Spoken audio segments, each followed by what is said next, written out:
दोस्तों जितने भी डीजे वाले भाई हैं कहीं ना कहीं अपने व्हाट्सएप ग्रुप में या फेसबुक पर या कहीं ना कहीं ये आपने ज़रूर पढ़ा होगा। अगर दोस्तों नहीं पढ़ा तो मैं आप लोगों को हम बताना चाहेंगे कुछ ज़रूरी बातें जो कि हम लोग बहुत ही गलती करते हैं। और क्या गलती करते हैं ये आप लोगों को हम बताने वाले हैं। तो इस वीडियो को आखिरी तक ज़रूर देखना और वीडियो को पूरी देखना और पसंद आए तो लाइक करना और अपने दोस्तों के साथ ज़रूर शेयर करना। दोस्तों जैसा कि आप लोगों को हम बताना चाहेंगे कि आजकल डीजे बहुत जगह बज रहे हैं और बहुत जगह कोरोना की वजह से नहीं बज रहे हैं।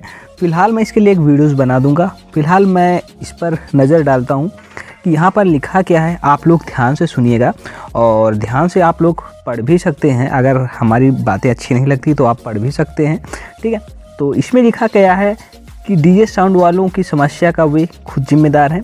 दोस्तों यहाँ पर हम लोगों क्या जिम्मेदार हैं ये आप लोगों को हम बताएंगे। तो यहाँ पर लिखा गया है यहाँ पर साफ साफ कि किसी डीजे साउंड वाले को खाने की कमी पड़े, वह वास्तव में डीजे साउंड वाले ही नहीं, वह एक डीजे साउंड के लेबर हैं। 15 या 20 साल पुराने डीजे साउंड वाले हैं। उनसे पूछो आप डीजे वालों की वैल्यू क्या होती है, साउंड का स्टैंडर्ड क्या होता है। पहले डीजे साउंड वाले और फिल्म हीरो की तरह एक वैल्यू मानी जाती थी। अपनी खुद की कार और बंगले डीजे साउंड वाले मेंटेन करते थे, लेकिन दूसरों की काम छीनने में, दूसरे डीजे साउंड वाले की बुराई करने के चक्कर में रेट गिरा के काम करके डीजे साउंड वाले ने अपनी यह हालत खुद बनाई है। और डीजे साउंड वाले देश का चौथा स्तंभ कब से होने लगा। साउंड वाले के बिना भी देश चल सकता है। दोस्तों यहाँ पर ये चीज़ तो मानना पड़ेगा आप लोगों को। यहाँ पर बहुत सारे भाई लोग हैं जो कि डीजे यार अच्छा काम करते हैं और बहुत ही पैसा गिरा देते हैं और ये सोचते हैं कि कहीं ना हमारा ये बुकिंग, कहीं ना ये हमारा काम छूट ना जाए और वो क्या पता कम ही पैसों में कर ले। दोस्तों ये हमारे साथ भी बहुत बार हुआ है, लेकिन अब किया क्या जाए। यहाँ पर हम लोग खुद जिम्मेदार हो जाते हैं यहाँ पर कि रेट गिरा के हम सब लोग काम करते हैं और इसी में हम लोगों की कोई इज्जत नहीं होती। अब दोस्तों हम बात करते हैं आगे क्या लिखा है। यहाँ पर लिखा है जब हम लोग साउंड सिस्टम लेते हैं तो लाखों रुपए खर्च करते हैं और देते हैं चवन्नी में। सबसे बड़ा मूर्ख कौन है? हम डीजे वाले हैं ना भाई। अगर भाई दोस्तों अगर हम आपको बताना चाहेंगे कि लोग डीजे सिस्टम लाख 2 4 10 लाख 20 लाख का खरीद लेते हैं, लेकिन अगर बुकिंग करने जाते हैं तो यहाँ पर आपको बुकिंग 5,000 6,000 4,000, इतने में आपको फ़ायदा क्या होता है। अगर भाई एक भी स्पीकर जल गया या आपकी एम्पलीफायर ख़राब हो गई तो आप तो बराबर हो जाओगे ना। आप जितना कमाते हो उतना ही लगाते जाओगे। यहाँ पर दोस्तों ये चीज़ तो बहुत ही गड़बड़ काम है। अब दोस्तों आपको हम बताना चाहेंगे कि दूसरों को दिखाने के चक्कर में नए सामान लेना और कम रेट में काम करना, यह साउंड वाले के लिए मूर्खता है। अभी नहीं संभले तो कभी नहीं।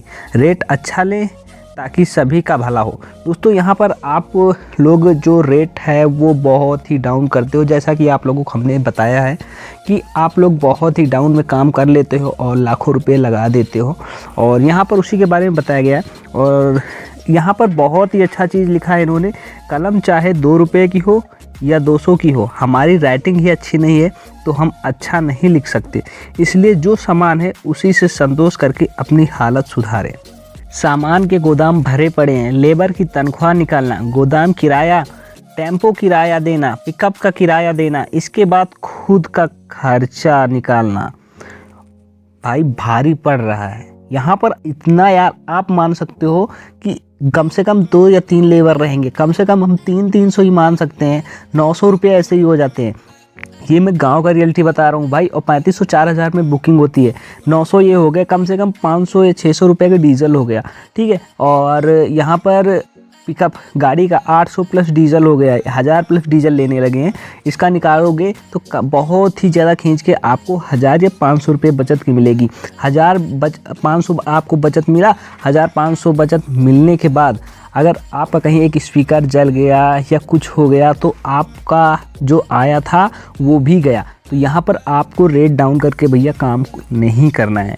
और दोस्तों आपको हम बताना चाहेंगे कि पार्टी पैसा बहुत ही कम देती है। हम लोगों को पार्टी बहुत पैसा कम देती है, लेकिन भाई वो कहेगी कि हमें तो ऐसा चाहिए चीज़ कि यहाँ पे इलाके में किसी के पास भी ना हो। कभी भी पार्टी ये नहीं कहती कि हम आपको जो कहोगे वो पैसा दूंगा, ठीक है, और काम अच्छा करना, ये कभी नहीं कहती। बस यही कहती है कि भाई अब हमें ऐसा काम करके दो कि लोग हमारे यहाँ देखें तो आपको और काम मिले। ऐसे ही लालच में हम लोग फंस जाते हैं और हम लोग कम रेट में बुकिंग करने लगते हैं। दोस्तों, आप लोगों को हम बताना चाहेंगे कि इसी कारण से हम डीजे वालों की भाई कोई वैल्यू अब ज़्यादा नहीं रह गई है। दोस्तों, बहुत लोगों को अगर मेरी बातों को बुरा लगा हो तो इसके लिए बहुत बहुत दिल से माफ़ी मांगना चाहूँगा।